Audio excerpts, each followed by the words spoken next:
everybody. My name is Alejandra, And my name's Robin. and we are here representing Extinction Rebellion in the UK. I'm one of the coordinators of the Internationalist Solidarity Network. And I'm one of the national coordinators of Extinction Rebellion Youth. I spend a lot of my time working with the International Solidarity Network, which is why we're here. We'll get onto that in a second, but before we do that, I'm just going to intro what we're doing here. So this video we're creating as a vlog because myself and Ali are in South America. She'll talk more about that in a moment. But we're doing it because we want to share the learnings that we're having, we want to share what we're doing with as many people as possible who are part of Extinction Rebellion. This video is not going to be beautifully edited. We'll put in some cutscenes and put in some of what we've been doing. But the aim is to just try and create a conversational short video. Hopefully it's going to be like 10, 12 minutes where we'll be talking about what we've been doing. This first video is going to be a little bit different because it's going to be an introduction to why we're here, so we can explain all of that. The way we're going to do it is we're going to ask each other questions as we go and give each other a little chance to answer and have a bit of a conversation about it. So our first question is, where are we, Ali? Well, we are in Rio de Janeiro right now in Brazil. And where exactly is this? This is the Airbnb house that we're staying right now with a very lovely host, Irles. And it's in Santa Teresa, which is one of the barrios of Rio de Janeiro, near the centre, but slightly up into the hill. So very beautiful, all this like sort of old architecture and art everywhere. It's quite nice. And why are we in Rio? Well, we're in Rio because we have been invited to a very special meeting in the center of the Amazon. Sorry, it's quite loud sometimes when the trucks go by. Don't worry. So, in a couple of days, we will be flying from here to Altamira. Where we will be meeting young climate activists from Europe with indigenous leaders in the Amazon. Yes, we'll turn to some of the groups that are coming up, for example, Fridays for Future, who have sailed over. Sadly, me and Ali, we have to say, big confession, we didn't sail here. No. And that's just because we were at October during the rebellion, and it's taken 5 weeks for them to sail here, and we would have missed the entire rebellion period. So a lot of our work was happening there.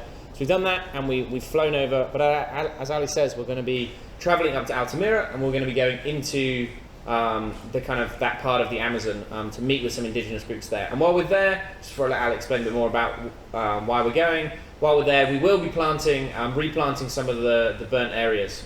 So I know it's not an excuse, and flying is a contentious issue, and we'd love to hear your thoughts on it. But yeah, big confession to make there. So Ali, why is this meeting being called by the indigenous groups? This meeting has been called because the Amazon and the indigenous peoples of the Amazon are under huge threat right now. The Amazon is literally on fire still, and indigenous activists are facing a genocide where they are systematically being killed for trying to defend the right to live, the right to defend their culture, and the right to defend their territory. So, yeah, we were invited to come as part of Extinction Rebellion, and I find that really important. And as someone from Extinction Rebellion Youth, one of the key reasons why I'm here is because we're new to this. Yeah, I'm 25 and I'm one of the older people in XR Youth. There's a lot of people younger than me, and a big part of that means that we're here to learn, we're here to listen, and lots of these groups that we'll be meeting, not just the indigenous groups, but we'll be spending time with community groups that have sprung up in resistance to some of the illegal logging activity and the infrastructure that has been built along the Amazon. So, for example, the big roads, the hydroelectric plants. Lots of these are met with huge resistance by the local populations because it's massive disruption to their life and it changes the way it works. So we're here to listen and learn to these people because in Extinction Rebellion Youth we treat the climate crisis as simply as a symptom of a system that is broken, a system that is destroying our world, that is built on greed and destruction. And the more we can understand about that system, the more we can learn from the people who have been fighting it, then Definitely. the stronger we'll be in our resistance, and the stronger we'll be in effects to change this, to reduce the impact humans are having on the planet, and hopefully, change the course on anthropogenic climate change. This is a big time for us and myself to do a lot of reflecting and learning, and hopefully that will come through in the videos and the content we're producing. But Ali, can you say a little bit more about this, kind of exactly what's happening to indigenous communities, not just in the Amazon, but across South America? I know you've been working a little bit with some communities in Brazil, in Colombia, sorry. Well, the community in particular that we have been linking up with, they are in the Cauca region of Colombia. They're the NASA indigenous group, and only in the last week and a half, 7 activists have been murdered for trying to defend the right to life. They live in areas far out of the reach of the state, so they've taken upon themselves targeting all the armed groups and narco-trafficking groups and agro-businesses that are trying to take over their land. And in doing so peacefully, they are being met with death and assassination. Many people, lots of people talk about it as a genocide. This understanding that these people, they call themselves the liberators of Mother Earth. Liberators of Mother Earth, but that understanding that they are like the frontline Earth defenders. They're the people who stand between our system destroying these last vestiges of real wilderness on the planet. These places where biodiversity is thriving, where humans still live directly in connection with nature. And it's these groups who are on the front lines, and the only reason why organisations, based in places like where I'm from, in the UK, are able to come to this part of the world and destroy things and crush things is because they use tactics of fear. They use tactics of killing local people. There's a huge problem with hiring local militia to literally kill and instill terror and fear in these communities, because businesses know that it's these communities that stop them from working. Yeah. And so while we're here, we're going to be doing a lot of talking with these communities. And why do you think that's important for Extinction Rebellion? I think it's important because, first of all, it brings this very much needed awareness that this is not a new fight. Extinction Rebellion are not, fighting something brand new. They're not enlightened necessarily. This is a fight that indigenous groups have been fighting for centuries, since 1492 here in South America, ever since the first ships arrived from Europe. The fight for the protection of nature, of their culture, their life, is something that they have been doing day in and day out, and met with huge violence and terror. And if we are to learn how to bring forward our activism, it's learning from these communities that have been doing this very same work that XR has just started to do in the UK for more than 400 years. Yeah, I totally agree. I mean, you can see today in the news, you'll have seen that Extinction Rebellion won its High Court battle against the police, saying that the protests in October were illegal. That's a tiny flavour of the repression that these groups who are on the front lines, who are truly radical, are facing day in, day out. And so linking with them, learning from them, basing our resistance in their struggles, hopefully that will give us the knowledge to move forward, give us the understanding of what we're doing. But another big part of it is that lots of these groups, don't have access to Western technology.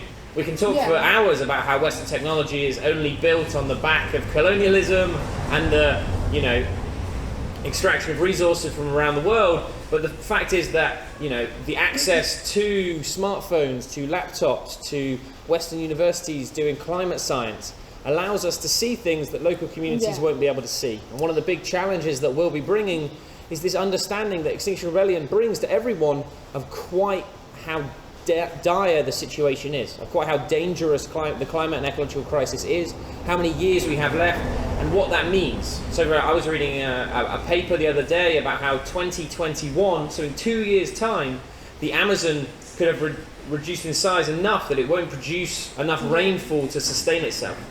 These are the kind of things that we can bring to local communities and we can have conversations around. Because one of the big things that we talk about in the International Solidarity Network is just that big question of how do we win? Yeah? How do we go from where we are now to actually winning? Because there have been revolutions, there have been rebellions in the past, and none of them, especially in these last 500 years that I talked about, have really put a dent in this system that we are trying to, whole-scale change. The climate crisis gives us an angle into that hasn't been there before. It's never been change the system or we're going to lose the earth. But now that is there, but now it's about bringing that to these communities, yeah? These communities who know how to fight, they know how to change things, they know how to win in their own ways. And if we can bring that and we connect them all together, then we have this incredible chance. Hopefully we have this incredible chance for Extinction Rebellion to play this role of catalyst that it's always said it's going to play within this global movement. And talking of global movement, so after we go to the Amazon, there's the possibility that we're going to travel on to Chile. Some people might not know what's been happening in Chile. There was just some stuff I wanted to add from what carry on. I think a lot of what this meeting is about is not only what we can learn from these communities, but also what they can learn from us. And it's how we bring that about. What you mentioned is really important, often access to this information of what's going on around the world. It's something that many communities just don't have access to, and therefore that is the challenge that we can bring, and this impending climate crisis and the emergency of it, which Extinction Rebellion has done a really great job in raising the alarm of, can be potentially what links us up all together. And I think what you said, for 500 years, they've been fighting and fighting against that system, but we need to recognize that it's very big international forces that are backing up these governments in here.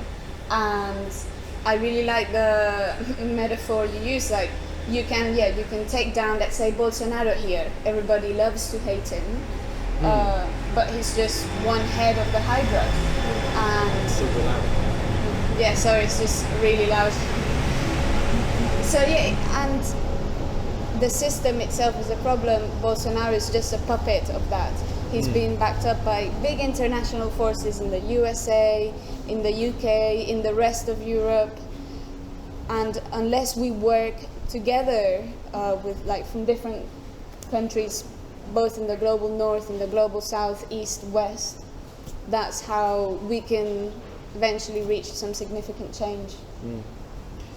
So we could talk about this for hours. Obviously, we're super passionate and really excited to be here. As I just mentioned to Ali, so after we travel to the Amazon, we'll be traveling. It's Tuesday now. We'll be going up on Friday, and our 10-day trip will start on Saturday. After that, the original plan was that we were going to move on to Chile to be part of the COP and bring this joint message of indigenous and youth to the COP.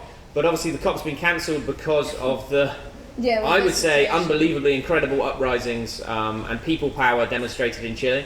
So that means we won't be going to the COP, but there is a People's Summit that has been called because local organisations, community organisations across South America never really believed in the COP anyway and the power of government to really change. And so there's this People's Summit that has been called where people, organisations will come together and discuss what they need to do, where their resistance is based and how they can link. And that's especially true at the moment with the incredible kind of uprisings that are happening in the Americas. So Haiti, Ecuador, and obviously Chile as well have seen huge demonstrations of people power in the streets. Really look at them online if you haven't heard about it, because it often doesn't make global news like protests in London do.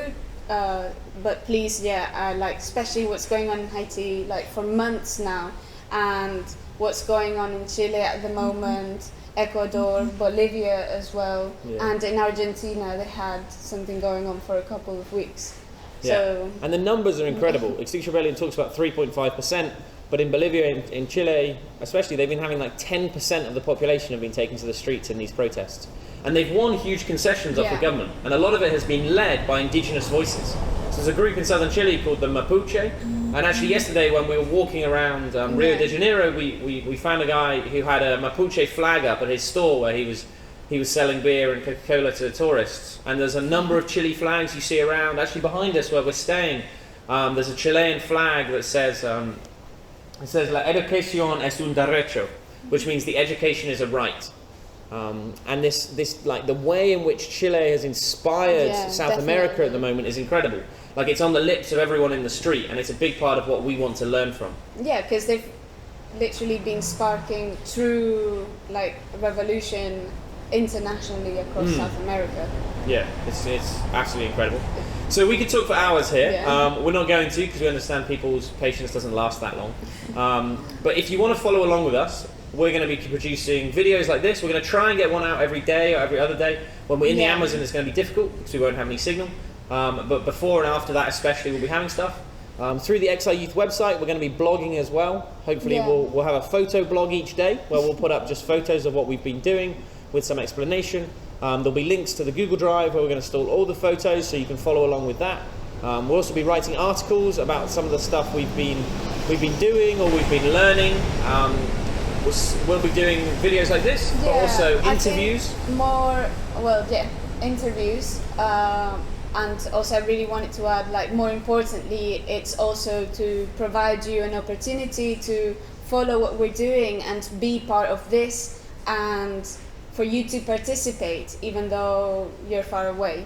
So just sending us, on emails, private messages, comments, suggestions, any criticism, any feedback, anything, we would love to hear from you, or any questions that you'd like us to ask the people that we meet, or things that are important for you. That would be really helpful.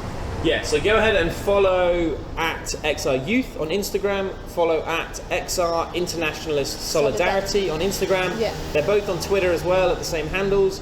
You'll be able to reach us through there. Yeah, I'd say Instagram is the one. Instagram will be the easiest place to reach.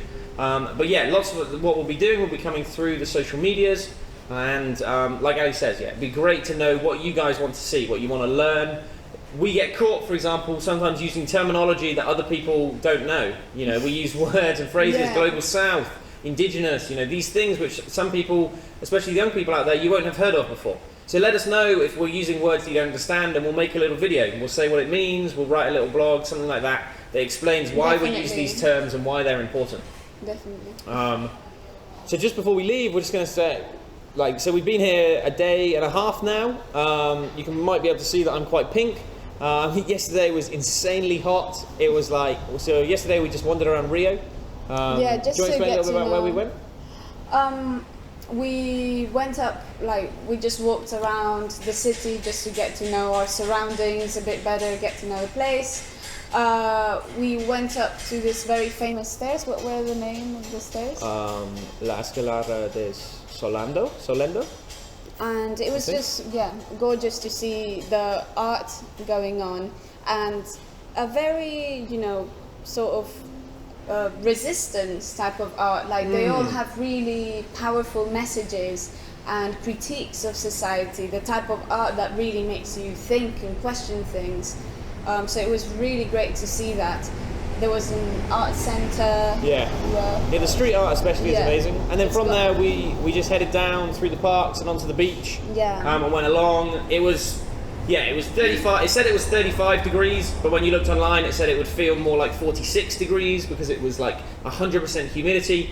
So we ran across the beach, and there we got the wind, and we got that real understanding of Rio. And then we spent the evening. We spent the afternoon going to one of the most beautiful beaches in Rio and up into onto the Pau de Azucar, so the Sugarloaf Mountain. And halfway up, we saw a little monkey.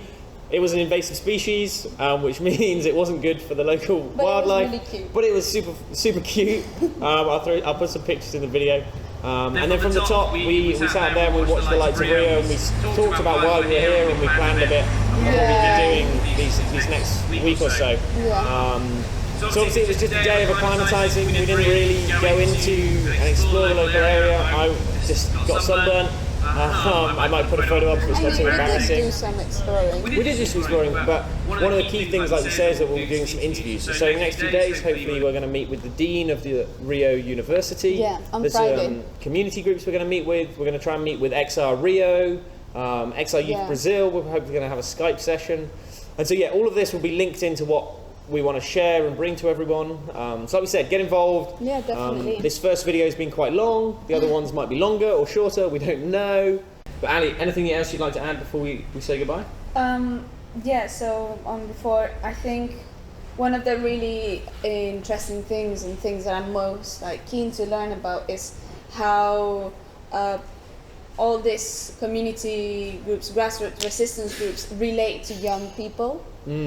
Because just from what I've already seen and perceived, there seems to be a very different relationship. And I would really like to explore that and learn about that, because perhaps that is a way that we can, by seeing things somewhere else, we can see more of the things where we are from and that we experience, and how we could, learn from the ways that they relate to young people. To me, I don't know yet, but to me it seems like a much healthier relationship, and young people seem very much to be empowered, and the importance of young people to be very much acknowledged. So I'm really keen to learn about that. Amazing. Me too, obviously. XRU. Yeah. That's us. I think today it started raining, so we're going to go do some exploring. But for now, thank you so much for everyone who stuck all the way to the end. I'm going to go get my hair cut as well, because it's insanely hot here. And I'll put the links to the International Solidarity Network and Extinction Rebellion Youth's Instagram and Twitters here, hopefully, so people can click on them. Definitely. all Instagram TV. Yeah, all these videos will be uploaded to the YouTube channel and will be shared from there. So we'll have a playlist going on the XI Youth YouTube channel. So anyway, thank you so much. Hope it wasn't too boring. Yeah, hope it wasn't too boring. We'll get better at these, and we're excited to go on this journey with you. Awesome.